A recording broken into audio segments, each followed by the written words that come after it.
You can order your copy of my 2021 NFL Draft Guide today. What you'll get is over 550 individual prospect scouting reports like you see here, a ton of information that'll help you keep track of who your favorite team drafts or even signs as a free agent. It's all here, over 650 full color pages in PDF form. You can order your copy at the following link, footballgameplan.com/2021 draft guide.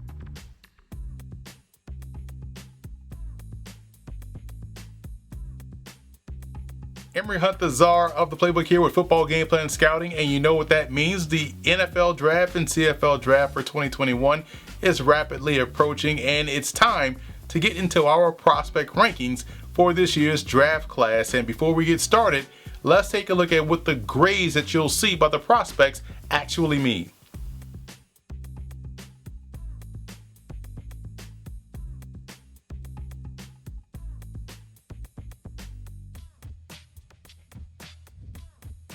We're talking guards today, and starting with the guy who graded out as our #1 prospect at the position, and that's Aaron Banks from Notre Dame. He's a powerful point of attack player who is a great combination of length, strength, and hand usage. Despite his large physical stature, he's rather patient with his attack, which comes as a surprise to many defenders, especially in pass pro where he does an excellent job. He's got the above average athleticism to get out on pulls and screens, and is able to do what he wants to do in the run game.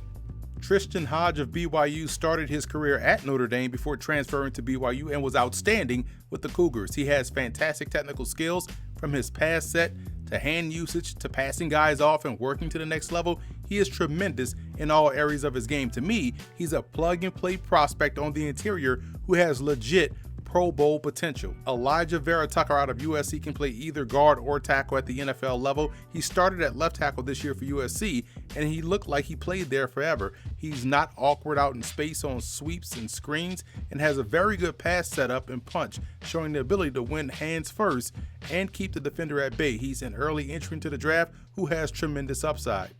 At number 4 is Robert Jones of Middle Tennessee State, who just flat out balled at the Reese's Senior Bowl this past January. But when you dive into his film, he is ridiculously powerful at the point of attack, and he knows it, so much so that he's willing to take the fight to the doorstep of the defender with how aggressive he is at the position on both ends of offense. He played right tackle at Middle Tennessee State, and his footwork, ability, and pass pro, it aids in him being an excellent guard prospect at the next level. Wyatt Davis of Ohio State has an excellent ability to recover and reset his hands as well as his footwork if he's put in conflict initially. He's got really good functional strength to block any type of style or type of defensive lineman that he'll face out there on game day.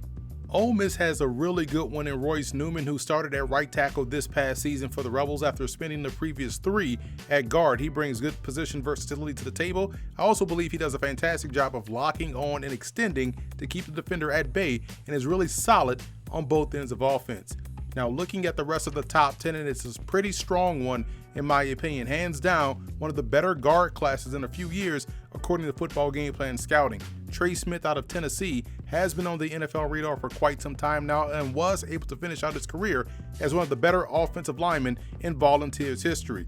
David Moore from Grambling at 6'1", 350 really stood out at the Reese's Senior Bowl, displaying the great core strength that he showed on tape with Grambling back in 2019.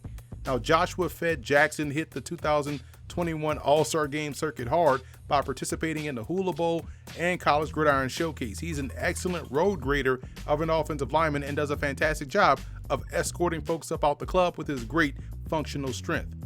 Now, moving on to prospects 11 through 20, and Tommy Kramer was a part of a stellar offensive line at Notre Dame this past season. Another small college HBCU prospect, and Michael Johnson out of Savannah State graces this list. He has a good frame and body lean that helps him maximize his abilities out there on the field. And Tyler Johnson of UL Monroe is very intriguing in my opinion, as he played left tackle for the Warhawks this past year and has a strong technical base in the passing game.